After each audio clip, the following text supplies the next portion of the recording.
আজকে আমি যে মুভিটি এক্সপ্লেন করতে যাচ্ছি এটা একটি হিন্দি ক্রাইম থ্রিলার মুভি। মুভিটির নাম নির্দোষ। যদিও আমি প্রতিটি মুভির এক্সপ্লেন শুরু করার আগে মুভির কিছু সিন দেখিয়ে শুরু করি, বাট এটা এমন একটা মুভি যে মুভির সিনগুলো আগিয়ে দেখলে মুভির অনেক রহস্য ফাঁস হয়ে যাবে। ফলে মুভিটির আসল রহস্য না জেনে প্রথমবার যখন আমি মুভিটি দেখছিলাম তখন প্রতিটি মুহূর্তে যে অস্থির মজা পাচ্ছিলাম, আপনারা রহস্যগুলো আগেই জেনে গেলে সেই মজাটা পাবেন না। তাই এতক্ষণ যে সিনগুলো দেখালাম এতটুকুই বেশি, এর চেয়ে আর বেশি এখন দেখাতে চাই না। তাই চলুন কাহিনীবাজি না করে সোজা নতুন আরো একটি ভিডিওতে আপনাকে স্বাগত।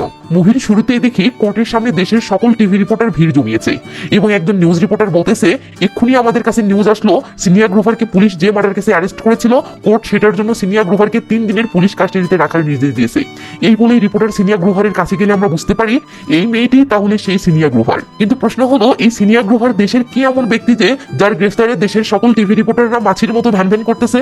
তো এই মেয়েটি আসলে দেশের জনপ্রিয় একজন টিভি রিপোর্টার, আর একজন টিভি রিপোর্টারকে পুলিশ মিথ্যা মার্ডার কেসে গ্রেফতার করেছে। সো দেশের সকল নিউজ রিপোর্টার এভাবে হাঙ্গামা করারই কথা। সিন আরেকটা রিপোর্টারের কাছে আসলে দেখি সে বলতেছে সিনিয়র গ্রোভারের কেসটা ক্রাইম ব্রাঞ্চের হাতে দেওয়া হয়েছে আর সিনিয়র গ্রোভারকে জিজ্ঞাসাবাদের জন্য কোর্ট থেকে সোজা পুলিশ স্টেশনে নিয়ে যাওয়া হচ্ছে। সিন পুলিশ স্টেশনের সামনে আসলে দেখি আরেকজন রিপোর্টার বলতেছে এটাই সেই পুলিশ স্টেশন যেখানে সিনিয়র গ্রোভারকে জিজ্ঞাসাবাদ করার জন্য নিয়ে আসা হয়েছে, আর এই কেসটা হ্যান্ডেল করতে যাচ্ছে crime branch officer mister Lokhandi, যে এক্ষুনি এখানে পৌঁছাতে যাচ্ছে। তখনই scene crime branch officer mister লোখান্ডের গাড়িতে আসলে আমরা দেখি সে পুলিশ স্টেশনের দিকে আসতেছে। তো লোখান্ডে থানায় পৌঁছাতেই একজন রিপোর্টার বলে লোখান্ডে থানায় পৌঁছে গেছে, সে এখন সিনিয়রকে জিজ্ঞাসাবাদ করবে। লোখান্ডের সম্পর্কে আমরা জানি যে সে এমন একজন অফিসার যে কোনো দোষীকে রক্ষা দেয় না, আবার কোনো নির্দোষকে সাজাও পেতে দেয় না। তো লোখান্ডে থানার ভিতর যেতে থাকলে একজন রিপোর্টার বলে ওঠে মিস্টার লোখান্ডে সিনিয়রকে মিথ্যা কেসে কেন ফাঁসানো হচ্ছে? এটা শুনে লোখান্ডে থেমে যায় ও রেগে মেগে বলে আরে বাহ, সিনিয়র সত্যিই খুনি কিনা এটা কনফার্ম হওয়ার জন্য সিনিয়রকে জিজ্ঞাসাবাদ করতে কোর্ট আমাকে 3 দিনের কাস্টাডি দিয়েছে, আর আপনারা তার আগে রায় দিয়ে ফেলেছেন যে সিনিয়র নির্দোষ। এই বলে লোখান্ডে সেই রিপোর্টারের কাছে এসে বলে মনে রাখবেন আমি লোখান্ডে, যে পুলিশের লাঠিতে সোজা হয় না তাকে এই লোখান্ডে সোজা করে। এই বলে লোখান্ডে ভিতরে যেতেই রিপোর্টারগুলো দৌড়ে সিনিয়র হাজবেন্ড গৌতমের কাছে গিয়ে বলে স্যার আপনার কি মনে হয় আপনার বউ সিনিয়র কি খুনটা করেছে? তখন গৌতম বলে যে তেলাপোকা ও টিকটিকি দেখে ভয় পায় সে কিভাবে এমন মার্ডার করতে পারে, আমি শিওর তাকে ফাঁসানো হয়েছে। সিন চলে আসে থানার ভিতরে সিনিয়রের কাছে, আর স্ক্রিনে লেখা ওঠে আজ পুলিশ ইনভেস্টিগেশনের প্রথম দিন শুরু হলো। তো লোখান্ডে সিনিয়র সেলে ঢুকে জিজ্ঞাসাবাদ শুরু করার আগে তার সহকর্মী রিয়াকে বলে আগে ক্যামেরা স্টার্ট করো না, আমি আগে আমার ইন্ট্রোডাকশন দিয়ে নেই। লোখান্ডে পত্রিকায় নামটা নিশ্চয়ই পড়েছো, লোকে আমাকে লোখান্ডে গুন্ডা নামেও ডাকে। মানুষের শরীরে 206টি হাড্ডি আর আইনের 570টি ধারা আছে, আমি মানুষের হাড্ডিও ভাঙি আর আইনের ধারাও। আজ পর্যন্ত 56টি এনকাউন্টার করেছি, সবগুলো সাজানো নাটক ছিল, তবে সবগুলোর ক্ষেত্রে একটা জিনিসের মিল ছিল, তাদেরকে মেরেছি সবাই অপরাধী ছিল, কিন্তু সেই সাথে খুব চালাক ছিল। তারা এমন ভাবে বুদ্ধি খাটিয়ে ক্রাইম করেছিল যে আইনও তাদেরকে সাজা দিতে পারতো না, কিন্তু তাদের কপাল খারাপ যে আমার পাল্লায় পড়েছিল, তাই আমিও এমন বুদ্ধি খাটিয়ে সাজা দিয়েছি যে আইনও তাদেরকে বাঁচাতে পারেনি। এসব শুনে সিনেহা তো ভয়ে থরথর করে কাঁপতে শুরু করে। এবার লোখান্ডে ক্যামেরা অন করতে বলে সিনেহাকে বলে জিজ্ঞাসাবাদ শুরুর আগে আমার ইন্ট্রোডাকশনটা দেওয়া জরুরি ছিল, এতে জিজ্ঞাসাবাদের সময় অপচয় হয় না। তো চল এবার ভালোই সত্যটাই স্বীকার করে নিয়ে যে খুনটা তুই করেছিস। সিনেহা কাঁপতে কাঁপতে বলে আমি খুন করিনি। লোখান্ডে বলে দেখ মার্ডার স্পটে তোর ফিঙ্গারপ্রিন্ট পাওয়া গেছে এবং তোর হাতের কাটা জায়গাটাও এটাই প্রমাণ করে যে তোদের মাঝে মারামারিও হয়েছিল। সিনেহা বলে কিচেনে সবজি কাটতে গিয়ে আমার হাত কেটে গেছে। লোখান্ডে খপ করে হাতটা ধরে বলে ম্যাডাম সবজি কাটতে গিয়ে আঙ্গুল কাটে, হাত নয়, তাই নাটক না করে কবুল করে নে তুই কিলার। এটা শুনে সিনেহা কাঁদতে কাঁদতে বলে আমি খুনি নই, আমি খুন করিনি, দেখে নিও শেষে গিয়ে সত্যরই জয় হবে। লোখান্ডে বলে সত্যর জয়? দুনিয়াতে এর চেয়ে মিথ্যা আর কিছু নেই, সত্য কখনো জিতে না, যা জিতে সেটাই সত্য হয়ে যায়, তাই মিথ্যা কান্নাকাটি না করে কবুল করে নে খুন তুই করেছিস। এটা শুনে সিনেহা বলে আপনি আমাকে 1000বার বললেও আমি এটাই বলবো আমি খুন করিনি আর এটাই সত্য। এটা শুনে লোখান্ডে খেপে গিয়ে বলে তাহলে তোর বিরুদ্ধে এত প্রমাণ কোথা থেকে আসলো? এই বলে লোখান্ডে উঠে যায় আর সহকর্মী রিয়া এসে সিনেহাকে মারার জন্য রেডি হতে থাকে। তখন সিনেহা কাঁদতে কাঁদতে বলে কেউ আমাকে ফাঁসানোর জন্য এসব প্রমাণ সাজিয়েছে। লোখান্ডে বলে এটা কে করতে পারে, কারোর সাথে তোর শত্রুতা ছিল? সিনেহা বলে না। লোখান্ডে বলে তোর হাজবেন্ড গৌতমের সাথে তোর কেমন সম্পর্ক ছিল? এটা শুনে সিনেহা শান্ত হয়ে বলে অনেক ভালো সম্পর্ক ছিল, আমরা একে অপরকে অনেক ভালোবাসতাম। তখন সিন ফ্ল্যাশব্যাকে যায় আর ব্যাকগ্রাউন্ড থেকে সিনেহা বলে আমরা লাভ ম্যারেজ করেছিলাম, একদিন গৌতম আমার সাথে অ্যাক্সিডেন্টলি ধাক্কা খাওয়াই তার হাতে থাকা কফি আমার গায়ে পড়ে গিয়েছিল, সেদিনই তার সাথে আমার প্রথম দেখা। তো সিনগুলো মনোযোগ দিয়ে দেখুন, অনেক রোমাঞ্চে ভরা স্টোরি। তো শুনে মুড একদম ফ্রেশ হয়ে গেল। এই বলে লোখান্ডে এসে চেয়ারে বসেও বলে তার মানে তুইও গৌতম অনেক হ্যাপি ছিলি, তাহলে তোদের এই রোমান্টিক লাভ স্টোরির মাঝে মার্ডার মিস্ট্রি কোথা থেকে আসলো? সিনেহা আবার কাঁদতে কাঁদতে বলে কোনো মার্ডার মিস্ট্রি নেই, আমি আপনাকে অলরেডি সবকিছু সত্য সত্য বলেছি, এর বেশি আমি আর কিছু জানি না। এই বলে সিনেহা মাথা নিচু করে অসহায় হয়ে কাঁদতে থাকে।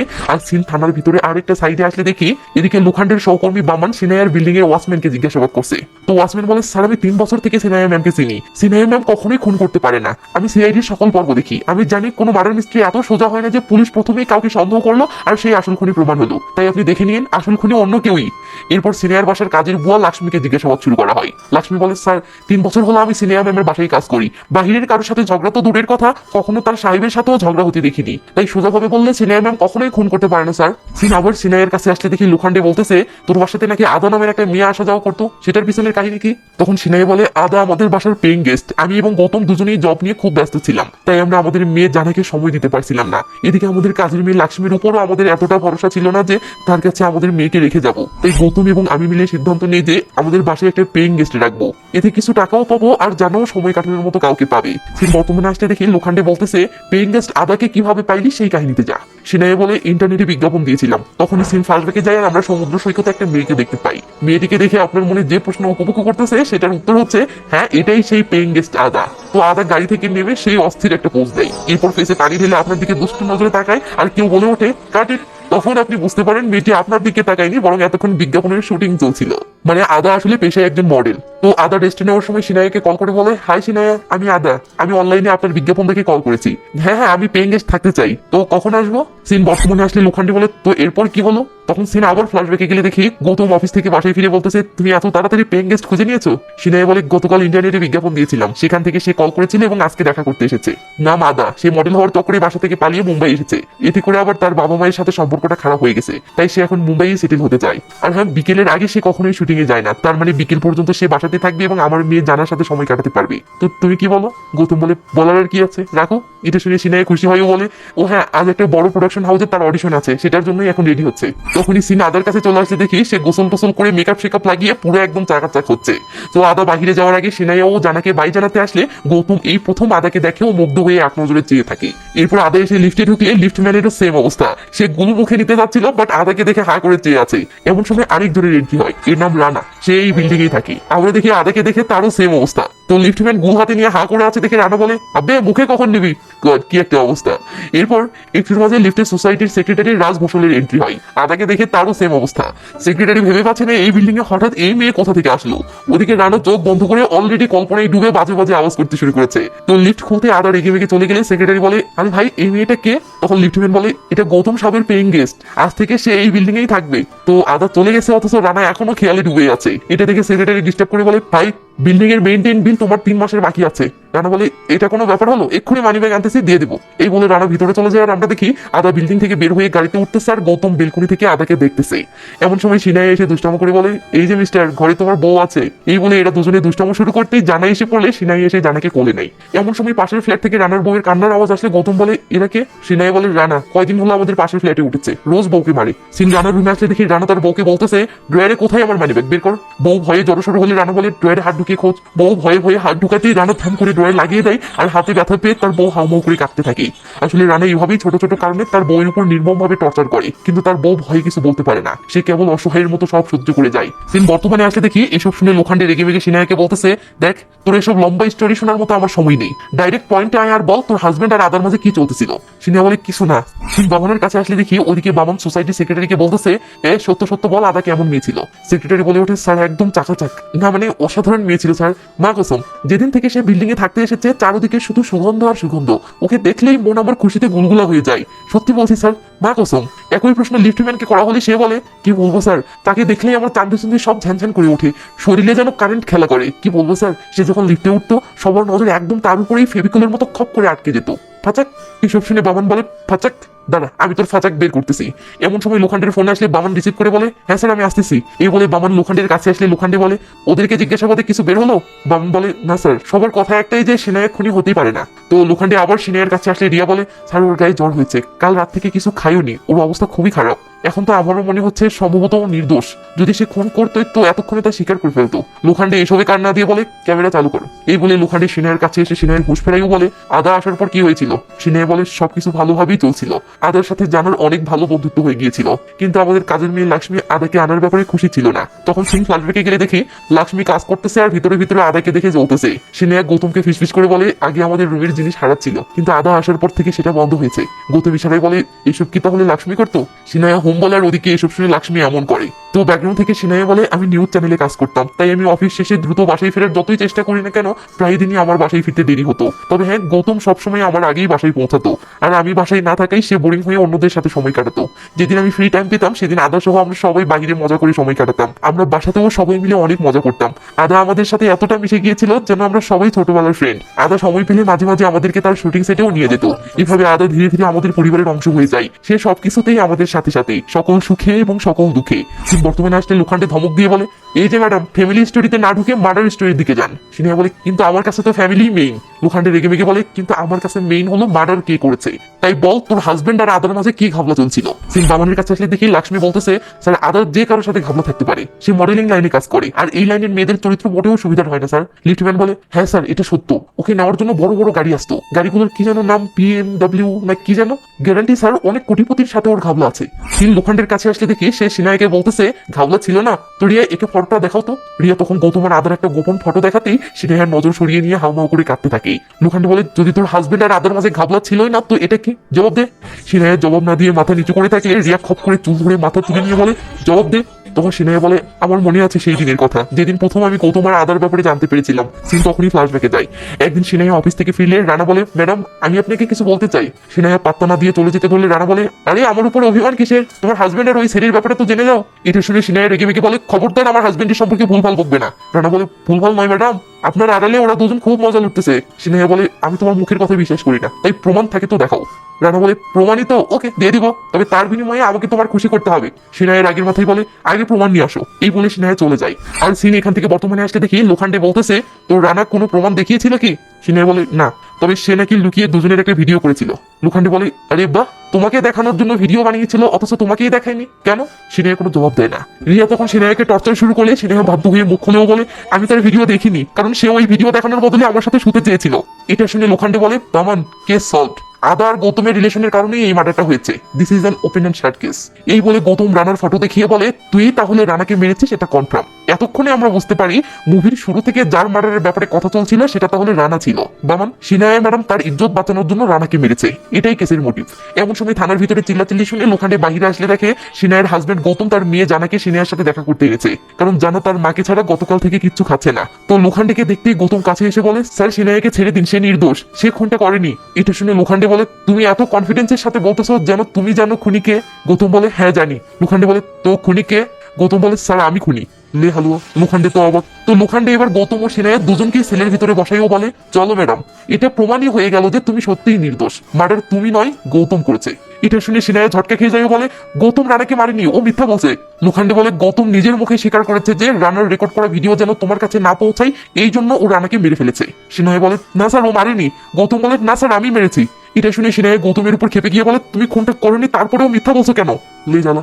এসব দেখে লোখান্ডে হাততালি দিয়ে এদেরকে বসাইও সিনায়াকে বলে, তুই এমন কনফিডেন্সের সাথে বলতেছিস যে ও খুনি নয়, যেন তুই জানিস খুনি কে। সিনায়া বলে, হ্যাঁ আমি জানি আসল খুনি কে।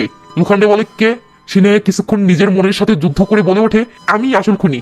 লে আরেক জ্বালা। গৌতম তো শক। লোখান্ডে বলে, কেন তুই রানাকে মেরেছিস?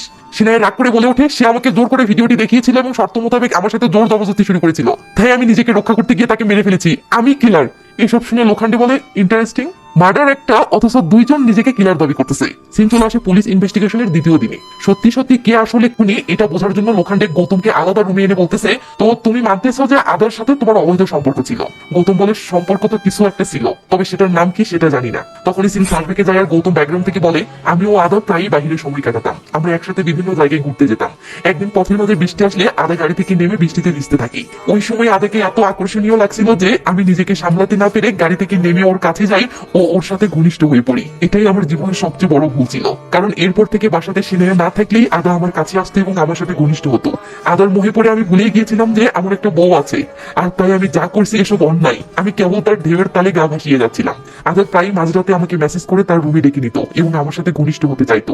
আমি বুঝতে পারলাম আমি যে পথে হাঁটতেছি এটা ভুল পথ, তাই আমি আদাকে বললাম আমাদের এসব বন্ধ করা উচিত, কিন্তু আদা আমার কথায় পাত্তা দিচ্ছিল না। তো আদা তার রুমে গৌতমকে এলে ঘনিষ্ঠ হচ্ছে, ওদিকে পাশের ফ্ল্যাটের রানা তার বেলকুনিতে এসে লাল পানি খাওয়ার সময় আদার রুমের জানালা দিয়ে সেটা দেখে ফেলে। ব্যাস, তারপর কি, রানা তাড়াহুড়ো করে ক্যামেরা এনে বেলকুনি থেকে লুকিয়ে সেগুলো ভিডিও করতে শুরু করে। ভিডিও করতে করতে রানা একটা সময় ক্যামেরা অন করে রেখে চলে যায় আর সারা রাত এদের এসব ভিডিও হতে থাকে। সকালবেলা রানা এসে ক্যামেরাটা নিয়ে ভিতরে আসতেই তার বউ নীলিমা সামনে পড়ে যায়। মানে সে দেখে ফেলেছে যে তার স্বামী পাশের ফ্ল্যাটের কারো রুমের উপর ভিডিও করছিল। তাই নীলিমা সেই ক্যামেরাটা দেখতে চাইলে রানা তার উপর খেপে যায় ও ঠাস করে একটা থাপ্পড় মেরে ফেলে দেয়। তারপরে ও নীলিমা আবার ক্যামেরাটা নেওয়ার জন্য কানাকানি শুরু করলে রানা আবার কষিয়ে আসতে মারে আর নীলিমা একটা জায়গায় ছিটকে গিয়ে মাথায় আঘাত পায়। রানা সেদিকে বিন্দুমাত্র গুরুত্ব না দিয়ে আপন মনে তার রুমে চলে যায়। তো আদা বিল্ডিং এ ফিরতেই রানা পতাক গিয়ে বলে, ম্যাডাম আপনাকে কিছু দেখাতে চাই। আদা পাত্তা না দিয়ে চলে যেতে ধরলে রানা বলে, ম্যাডাম এক্ষুনি দেখে নেন, নয়তো পরে পস্তাতে হবে। আদা বিরক্ত হয়ে বলে, দেখাও। রানা তখন সেই ভিডিওটা সামান্য দেখিয়েই ক্যামেরাটা কেড়ে নিয়ে বলে, ম্যাডাম এটা তো ফিল্মের ট্রেলার, পুরো ফিল্মই আমার কাছে আছে। আদা বলে, কি চাও? রানা দুষ্ট অবসরে বলে, ম্যাম এমন ছোটখাটো একটা ফিল্ম আমার সাথেও একটু করো।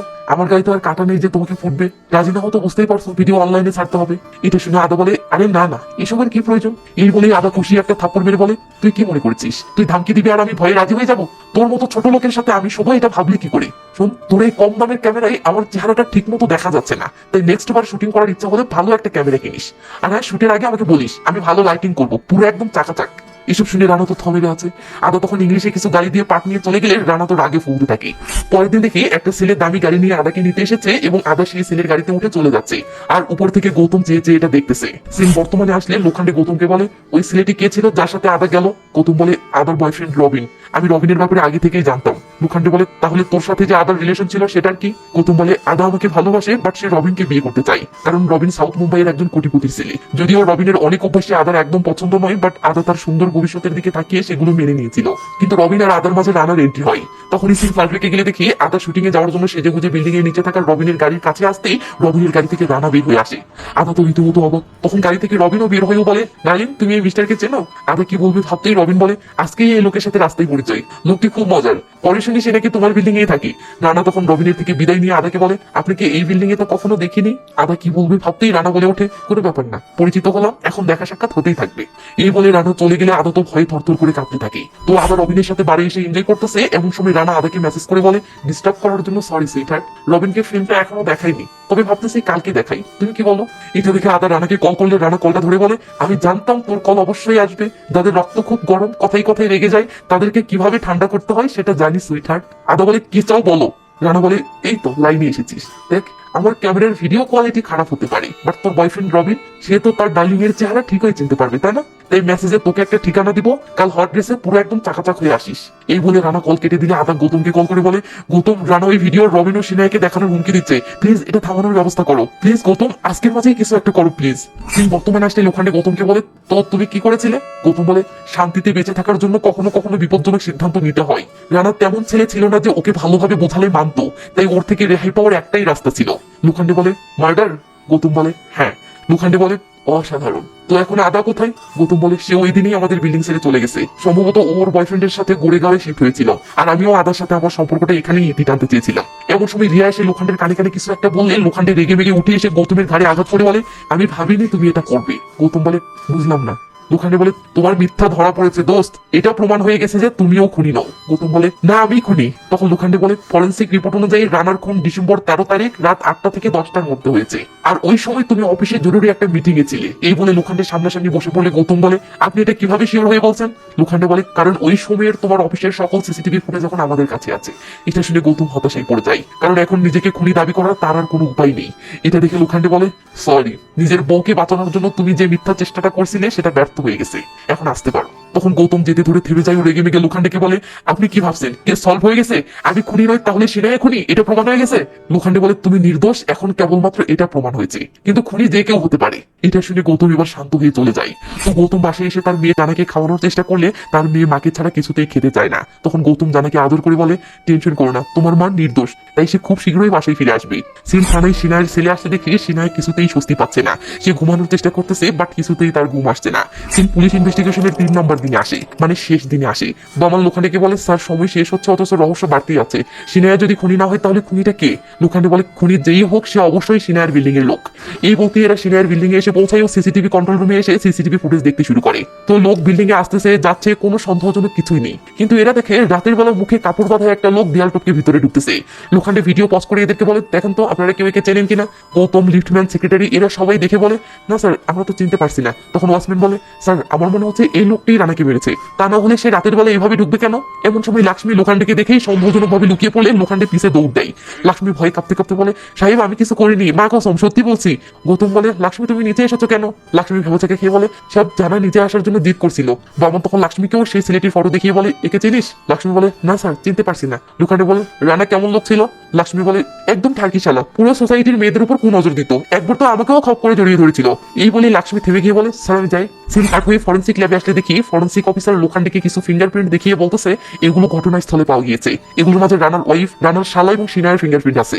রানার ওয়াইফ ও শালাকে বাদ দেন তো সন্দেহ সিনায়ের উপরই যায়। আর তাছাড়াও সিনায়ের হাতের সেই কাটাটাও এটা প্রমাণ করে যে তার আর রানার মাঝে ধস্তাধস্তি হয়েছে। এসব শুনে লোখান্ডে বলে, সিনায়ের হাত কেটেছে এটা ঠিক, তবে তা এটা প্রমাণ করে না যে ওটা রানার সাথে ধস্তাধস্তি করতে গিয়েই হয়েছে। তাই রানাকে যে হাতিয়ার দিয়ে হত্যা করা হয়েছে সেটা পাওয়া জরুরি, সেটা পেলেই খুনিকে শনাক্ত করা যাবে। এটা শুনে বামন বলে, স্যার এই কেসটাকে সমাধান করতে এখন আমাদের আদার সাথে দেখা করাটা জরুরি হয়ে গেছে। এটা শুনে লোখান্ডে রিয়াকে বলে, গৌতমকে ফোন করে আদার নাম্বারটা নাও। পরে শুনে দেখি রিয়া লোখান্ডেকে বলতেছে, স্যার গৌতমের কাছে নাকি আদার নাম্বার নেই, তবে সে এতটুকু বলেছে যে আদা ও আদার বয়ফ্রেন্ড রবিন নিয়মিত ক্যাপটাউন পাবে যাতায়াত করে। তো এরা ক্যাপটাউন পাবে এসে জিজ্ঞেস করে এখানে রবিন আসে কিনা। ছেলেটি বলে, হ্যাঁ স্যার আসে, তবে গত কয়েকদিন থেকে কেন জানি আসেনি। লোখান্ডে বলে, ঠিক আছে আবার সে আসলে আমাকে জানিও। তো লোখান্ডে বামনকে বলে, আদাও গায়েব, সাথে রবিনও। এখন বাকি আছে রানার ওয়াইফ ও শালা, এক্ষুনি ওদেরকে পুলিশ স্টেশনে নিয়ে আসো। কিন্তু পুলিশ স্টেশনে আসলে দেখি লোখান্ডে রানার ওয়াইফ নীলিমাকে রেগে মেগে বলতেছে, ভাইয়ের সাথে মিলে তুই নিজের স্বামীকেই মেরে ফেলেছিস। নীলিমা কাঁদতে কাঁদতে বলে, না স্যার আমি ওকে মারিনি, ও যত খারাপই হোক যেমনই হোক ও তো আমার স্বামী ছিল তাই না, আমি ওকে কিভাবে মারতে পারি? লোখান্ডে বলে, ও মরার একদিন আগে তোর সাথে ওর অনেক বড় একটা ঝগড়া হয়েছিল, যার কারণে তুই বাড়ি ছেড়ে চলেও গিয়েছিলি। নীলিমা বলে, হ্যাঁ স্যার ঝগড়াও হয়েছিল আর আমি বাড়িও ছেড়ে গিয়েছিলাম, এটা সত্য, কিন্তু আমি ওকে মারিনি। লোখান্ডে বলে, তাহলে সেই রাতে তোদের মাঝে কি ঘটেছিল? তখনই সিন ফ্ল্যাশব্যাকে যায়। তো নীলিমা সেই ক্যামেরাটা পেয়ে গেলে লুকিয়ে সেই ভিডিওটা দেখতেছে। এমন সময় পিছন থেকে রান্না এসে এটা দেখে ফেলে এবং তার বউয়ের চুলের দুটি ধরে ঘুমিয়ে এনে ধাক্কা মেরে ফেলে দেয়। নীলিমা পরে মাথায় আঘাত পেলে রানা তাকে তুলে আবার মারতে শুরু করে। ঠিক তখনই নীলিমার ভাই রাজ ভোসলে এসে এটা দেখে ফেললে সে রানার উপর খেপে যায় ও দুজনের মাঝে সেই লেভেলের মারামারি লেগে যায়।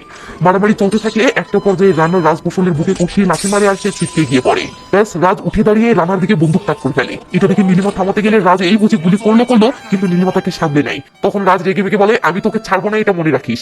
এই বলে সে তার বোনকে এই বাড়ি থেকেই নিয়ে চলে যায়। সিন বর্তমানে আসে দেখি নীলিমা বলতেছে, আমি বাড়ি ছেড়ে চলে গিয়েছিলাম কিন্তু আমি তাকে মারিনি। এর মাঝে রাত জোর করে এখানে ঢুকে পড়ে ও লোখান্ডেকে হুমকি দিয়ে বলে, এসব নাটক বন্ধ কর, নয়তো পুরো পুলিশ স্টেশন তছনছ করে ফেলবো, তুই জানিস না আমি কোন পলিটিক্যাল পার্টির লোক। তখনই লোখান্ডে কষিয়ে একটা থাপ্পড় মারার রাত ছিটকে গিয়ে পড়ে যায়।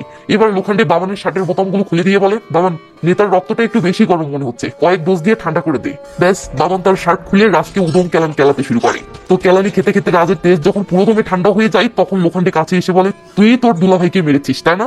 রাজ বলে, না স্যার আমি ধমকি দিয়েছিলাম এটা সত্য, তবে আমি মারিনি। লোখান্ডে বলে, কোর্টে এটা কিভাবে প্রমাণ করবি যে তুই মারিসনি? তোর কাছে কোনো প্রমাণ আছে? রাজ তখন কিছুক্ষণ ভেবে বলে, হ্যাঁ স্যার, কারণ ওই রাতে আমি যোগেশ্বরীর বিন্দিয়া বাড়ি ছিলাম। এমন সময় রিয়ার ফোনে ক্যাপটাউন পাব থেকে একজন কল করে বলে, ম্যাম আজকে রবিন পাবি এসেছে। রিয়া বলে, ওকে আটকে রাখো, আমরা আসতেছি। তো লোখান্ডে তার টিম নিয়ে চলে আসে এবং বামনকে ইশারায় ভিতরে যেতে বলে। বামন ভিতরে যেতে রবিন দৌড়ে বাহিরে আসে এবং পালাতে শুরু করে। তারপর কি রবিন প্রাণপণে দৌড়াচ্ছে আর পিছন পিছন বামন তার টিম নিয়ে দৌড়াচ্ছে। এভাবেই অনেকক্ষণ ধরে শহরের অলিতে গলিতে এদের দৌড়াদৌড়ি চলতেছে তো চলতেছেই। হঠাৎ লোখান্ডে রবিনের সামনে এসে পড়ে ও এলে একটা ঘুষি খেয়ে রবিন মাটিতে পড়ে যায় এবং উঠে বসে পড়ে। তখন লোখান্ডে তার বন্দুকটা বের করে রবিনের দিকে তাক করে এলে একটা গুলি হতেই সিন থানায় আসে আর আমরা দেখি লোখান্ডে রবিনকে থানায় তুলে এনেছে। তো রবিন খেপে গিয়ে বলে, তুমি আমার ইচ্ছার বিরুদ্ধে আমাকে এইভাবে থানায় আনলে কেন? লোখান্ডে বলে, পুলিশ স্টেশন এবং হাসপাতালে কেউ নিজ ইচ্ছাতে আসে না, আর একবার যখন কেউ আসে তখন কবে ফিরবে সেটারও কোনো গ্যারান্টি থাকে না। রবিন বলে, আমি কি করেছি? লোখান্ডে বলে, রানার মার্ডার করেছিস। রবিন বলে, হোয়াট? আমি তাকে কেন মারবো? লোখান্ডে বলে, আদার জন্য। রবিন বলে, আদাকে? ব্যাস সঙ্গে সঙ্গে বুকে কষিয়ে একটা লাথি মারে আর রবিন ছিটকে পড়ে যায়। লোখান্ডে টেনে তুলে বলে, শালা যে মেয়ের সাথে এত মজা করলি সে মেয়ে এখন হারিয়ে গেছে, তো তোর স্মৃতিও হারিয়ে গেছে। এই বলেই লেবে না। এবার রবিন বলে ওঠে, স্যার স্যার বলতেছি। এটা শুনে লোখান্ডে বলে, বাবান এই প্রথম ডাক্তারের চিকিৎসায় নয় পুলিশের চিকিৎসায় কারো স্মৃতিশক্তি ফিরে আসতে দেখলাম। তো রবিন উঠে বলে, বলবো তবে একটা শর্ত আছে। লোখান্ডে ঠাস করে মেরে দিলে রবিন বলে, শর্ত নয় রিকোয়েস্ট, আমার আর আদার যে রিলেশন ছিল এটা প্লিজ নিউজ মিডিয়াকে বলবেন না। লোখান্ডে বলে, কেন? রবিন বলে, স্যার আদা ভালো মেয়ে ছিল না, এই জন্য আমি ওর পিছনে একজন ডিটেকটিভ লাগিয়েছিলাম যাতে আমি বুঝতে পারি সে কার সাথে কি করে। লোখান্ডে তখন বিল্ডিং এর সিসিটিভিতে পাওয়া সেই ছেলেটির ফটো দেখিয়ে বলে, এটাই কি তোমার সেই ডিটেকটিভ? রবিন দেখে বলে, হ্যাঁ স্যার এই ছেলেটি। এটা শুনে বামন বলে, স্যার তার মানে তো এই ছেলেটিও তাহলে খুনি নয়। এমন সময় রিয়া এসে বলে, স্যার হেডকোয়ার্টার থেকে কল এসেছে, আদা তার ফোন অন করেছে, লোকেশন ধারাবি। ব্যাস এরা সঙ্গে সঙ্গে ধারাবি পৌঁছে যায় ও আদার ফোনের লোকেশন ফলো করে করে একটা বস্তিতে ঢুকে পড়ে। এরপর লোকেশন অনুযায়ী একটা রুমের সামনে এসে পৌঁছালে লোখান্ডে রুমের দিকে বন্দুক তাক করে আর বামন ধ্যান করে দরজাটা খুলতেই দেখে একটা পিচ্চি সেই সেই মোবাইলে গেম খেলতেছে। বামন ছেলেটিকে বাইরে এনে বলে, বল এই ফোন কোথায় পেয়েছিস? ছেলেটি বলে, মাড আইল্যান্ড একটা বাংলোর সামনে কুড়িয়ে পেয়েছি। ব্যাস এরা ছেলেটিকে সাথে নিয়ে চলে আসে মাড আইল্যান্ডের সেই বাংলোর সামনে। তো বামন পাশের বাংলোর একটা ওয়াচম্যানকে জিজ্ঞেস করে, এর সামনের বাংলোটা কার? লোকটি বলে, এটা তো কেতন সাহেবের, সে কানাডায় থাকে। রিয়া বলে, এখানে কি অন্য কেউ আসা যাওয়া করে? লোকটি বলে, একজন আসে মাঝে মাঝে, লোকটির লম্বা লম্বা চুল আর বড় বড় দাড়ি মোচ আছে। এটা দেখে বামন রানার ফটো দেখালে লোকটি বলে, হ্যাঁ স্যার, ইনি এখানে আসতেন। ব্যাস এরা দরজা ভেঙে বাংলোর ভিতরে ঢুকে পড়ে। তো এরা পুরো বাংলোটা ঘুরে ফিরে দেখতে থাকলে রিয়া ডাক দিয়ে বলে, স্যার এখানে কিছু রক্তের দাগ দেখা যাচ্ছে। এটা শুনে লোখান্ডে ও বামন সেখানে আসলে বামন দেখে বলে, স্যার কেউ রক্তের দাগটা পরিষ্কার করার চেষ্টা করছে। লোখান্ডে বলে, মনে হচ্ছে এখানে মার্ডার হয়েছে, আর মার্ডার হওয়ারও অনেকদিন পেরিয়ে গেছে, কারণ রক্তের কালার কালো হয়ে গেছে। কিন্তু তখন অন্য একটা জায়গায় আসে, একটা ছেলে ক্রিকেট খেলার সময় বল খুঁজতে গিয়ে দূরে কিছু একটা দেখে চমকে ওঠে। এদিকে বাংলোতে বামন একটা মেমোরি কার্ড কুড়িয়ে পেলে সেটা লোখান্ডেকে দিতে রিয়া এসে বলে, স্যার হেডকোয়ার্টার থেকে ফোন এসেছে, মার্টফোর্ডের পিছনে একটা ডেড বডি পাওয়া গেছে। ব্যাস এরা সেই মার্টফোর্ডের পিছনে আসলে দেখে পুকুরের সাইডে একটা লাশ পড়ে আছে। তো লাশটাকে পুকুর থেকে তুলে স্ট্রেচারে রাখতেই দেখি এটা তো আদা। এটা দেখে বামন ও লোখান্ডে দুজনেই তো অবাক। তো লোখান্ডে লাস্টে দেখে বলে, ডেড বডির অবস্থা দেখে বোঝা যাচ্ছে আদার রানা মরার আরো কয়েকদিন আগে মারা গেছে, তার মানে আদা রানাকে মারেনি। এটা শুনে বামন বলে, স্যার সাসপেন্স তো দেখে বেড়ে চলেছে, রানার কেসে এখনো সমাধান করতে পারলাম না, এর মাঝে আবার আদার ডেড বডি। সেই হেডকোয়ার্টারে আসলে আমরা দেখি রিয়া বলতেছে, স্যার আমরা যে মেমোরি কার্ডটা পেয়েছি তাতে এই ভিডিওটা ছিল। তো সেই ভিডিওতে দেখা যায় রানা এই বাংলোতে এসে তার ক্যামেরা একটা গোপন জায়গায় সেট করতেছে আর বলতেছে, এতদিন অন্যদের গোপন ভিডিও শুট করতাম, আজ আমার নিজের গোপন ভিডিও শুট করতে যাচ্ছি। তো রানা ক্যামেরা সেট করে আয়নার সামনে দাঁড়িয়ে শরীরে পারফিউম মারতেছে। এমন সময় বাংলোতে আদা আসে, মানে সে রানার প্রস্তাবে রাজি হয়ে এখানে এসেছে। তো রানা খুশি হয়ে আদাকে রিসিভ করলে আদা ভিতরে ঢুকে বেলকনিতে চলে আসে। পিছন পিছন রানাও আসলে আদা বসে পড়ে। রানা তখন ড্রিঙ্কস রেডি করতে ধরলে আদা হট মুডে বলে, ড্রিঙ্কস আমি বানাই। এই বলে আদা ড্রিঙ্কস বানাতে থাকলে রানা সিগারেট নেওয়ার জন্য সাইডে যায়, আর এই ফাঁকে আদা রানার ড্রিঙ্কসে কি যেন মেশাই। রানা এসে বলে, তুমি খুব চালাক। আদা তো ভয়ে কাঁপতেছে। রানা বলে, তুমি আমার শর্তে রাজি হয়ে আমার বন্ধু হয়ে গেলে, নয়তো রানার সাথে শত্রুতা করা ভয়ঙ্কর। এটা শুনে আদার ভয়টা কেটে যায় ও আদার রানার গ্লাসটা রানাকে দিয়ে বলে, যখন বন্ধু হয়ে কাজটা হয়ে যাচ্ছে তখন শত্রু কেন হবো। এটা শুনে রানা তো সেই খুশি। তো রানা তার গ্লাসের পুরো মাল খেয়ে টাল্লি হয়ে রোমান্টিক মুডে আদাকে কবিতা শোনাচ্ছে। হঠাৎ তার মাথা ঘুরতে শুরু করে। ব্যাস এটা দেখেই আদা একটা বোতল নিয়ে ধ্যাম করে রানার মাথায় মেরে দেয় ও বলে, শালা আজ তুই শেষ। এই বলেই সে রুমের ভিতর থেকে স্ট্যান্ড লাইট নিতেই রানা খপ করে আদার গলা টিপে ধরে ও রেগে মেগে আদাকে এমন একটা ধাক্কা মারে যে আদা কাঁচের জানালা ভেঙে ভিতরে ছিটকে এসে পড়ে। রানা এসে আদাকে টেনে তুলতেই আদা আবার রানাকে আক্রমণ শুরু করে আর দুজনের মাঝে পুরো দমে মারামারি বেঁধে যায়। রানা ধ্যাম করে আদাকে কয়েকটা থাপ্পড় মারলে আদা আবার রানাকে ধ্যাম করে টেবিলের উপর ফেলে দেয় আর রানা আহত হয়। এই সুযোগে আদা একটা স্ট্যান্ড লাইট নিয়ে রানাকে মারতে ধরতেই রানা খপ করে সেটা ধরে ফেলে এবং আদাকে ফেলে দিয়ে উঠে দাঁড়ায়। আদা তখন তাড়াহুড়ো করে এসে স্ট্যান্ড দিয়ে রানাকে মারার জন্য তেড়ে আসে, আর ওদিকে সেম টাইমে রানাও একটা টুল নিয়ে আদাকে মারার জন্য তেড়ে আসে। এরপর দুজনেই একদম সেম টাইমে দুজনের মাথায় এমন ধরে মেরে দেয় যে আমরা দেখি দুজনের অবস্থা এমন মনে হচ্ছে দুজনেরই উপরের ভিসা কনফার্ম হয়ে গেছে। কন এইটা কোনো কথা? তো দুজনেই মাটিতে লুটে পড়ে যাওয়ার সিন বর্তমানে আসে। লোখান্ডে এটা দেখে টেনশনে পড়ে গেছে। সে ভেবে পাচ্ছে না রানা যদি এই বাংলোতেই মারা যায় তাহলে রানার বডি যে পাওয়া গেছে রানার নিজের বিল্ডিং এ, এটা কি করে সম্ভব। এমন সময় রিয়া বলে ওঠে, স্যার রানা নড়তেছে। তখন আমরা দেখি হারামি রানা মরেনি, সে বেঁচে আছে। তো রানা উঠে আদার সেই স্ট্যান্ড নিয়ে আদাকেই ধ্যামে ধ্যাম কয়েকটা মেরে দিয়ে এসে ক্যামেরাটা বন্ধ করে। লোখান্ডে বলে, আদার রানার মার্ডার করতে গিয়ে নিজেই মার্ডার হয়েছে। বাবান বলে, স্যার এই ভিডিও থেকে আদার মৃত্যুর রহস্যটা ক্লিয়ার হলো, কিন্তু রানার মার্ডার কে করেছে সেই প্রশ্নটা এখনো রয়ে গেছে। সিনায়া, গৌতম, আদার, নীলিমা, রবিন, রাজ ভোসলে এরা কেউই যদি রানার মার্ডার না করে থাকে তাহলে রানাকে মেরেছেটা কে? তখন রিয়া বলে, স্যার এমনও তো হতে পারে ওয়াচম্যান, লিফটম্যান, সোসাইটি সেক্রেটারি অথবা কাজের মেয়ে লক্ষ্মী, এদের মাঝে কেউ রানাকে মেরেছে। বাবান বলে, স্যার গুরুত্বপূর্ণ ব্যাপার হলো সিনিয়র রিমান্ড আমাদের কাছে কেবল আজ পর্যন্তই আছে, এরপর কালকে কোর্টে হাজির করতে হবে। এটা শুনে লোখান্ডে হতাশ হয় আর সিন চলে আসে পরের দিন কোর্টের সামনে। আমরা দেখি একজন রিপোর্টার বলতেছে, কোর্ট সিনায়াকে 3 দিনের জন্য ক্রাইম ব্রাঞ্চের হাতে দিয়েছিল, কিন্তু এই 3 দিনে ক্রাইম ব্রাঞ্চ সিনায়ের বিপক্ষে কোনো প্রমাণ জোটাতে পারেনি, আর আজ কোর্ট সিনায়ের রায় শোনাতে যাচ্ছে। তো আসুন দেখি কোর্ট কার পক্ষে রায় দেয়। সিন চলে আসে কোর্টের ভিতর। সিনায়ের বিপক্ষ উকিল বলে, ইওর অনার, রিমান্ডের সময় সিনায়ের নিজ মুখে স্বীকার করেছেন যে সেই রানার খুন করেছে।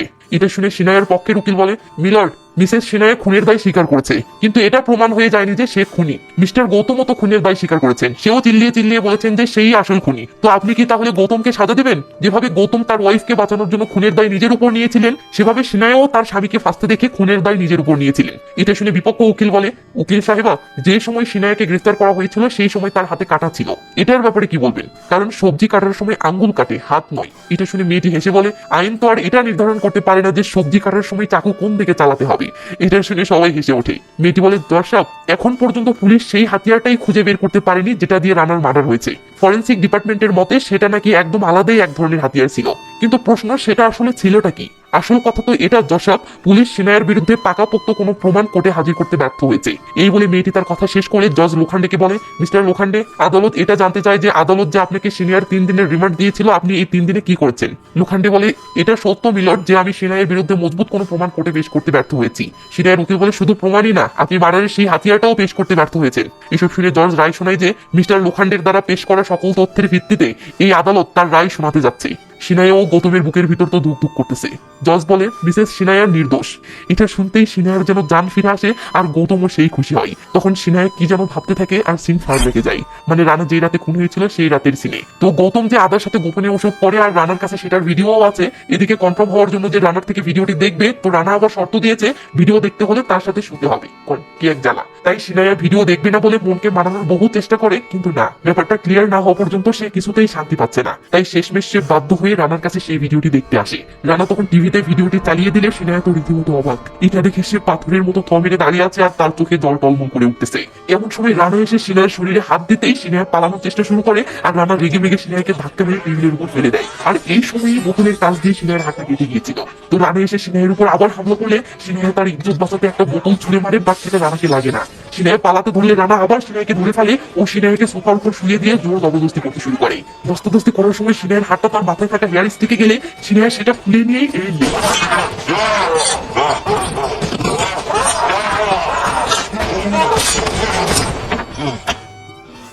তো ফ্ল্যাশব্যাক শেষে সিন বর্তমানে আসলে দেখি সিনহা তার মেয়ে জানাকে কোলে নিয়ে কোর্ট থেকে বের হচ্ছে।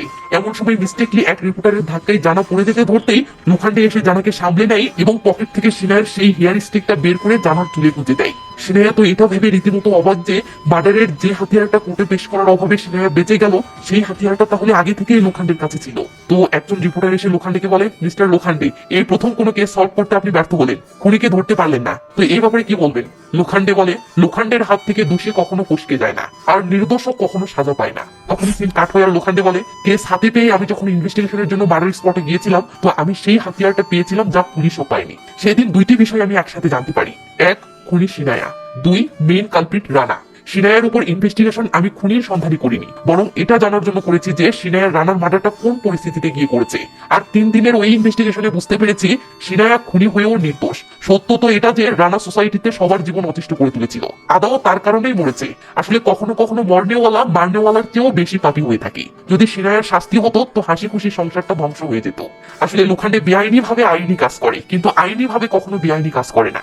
আর মুভিটি এখানেই শেষ হয়ে যায়। তো মুভিটি কার কেমন লেগেছে জানি না, আমি আপনার থেকে লাইক চাই। অন্যরা কমেন্ট করবে কিনা ভরসা নেই, তাই আমি আপনার কমেন্ট চাই। কি কমেন্ট করবেন সেটা নিয়ে টেনশনে ফিট হতে হবে না, যা মন চাই কমেন্ট করলেই হলো, আমি তাতেই খুশি। আর হ্যাঁ, চ্যানেলটি সাবস্ক্রাইব করেছেন কি? করে না থাকলে সাবস্ক্রাইব করে নিন, এতে আত্মীয়তা বাড়ে, মনের টান বাড়ে। তো ভালো থাকবেন, নিজের খেয়াল রাখবেন, টেক কেয়ার, বাই বাই।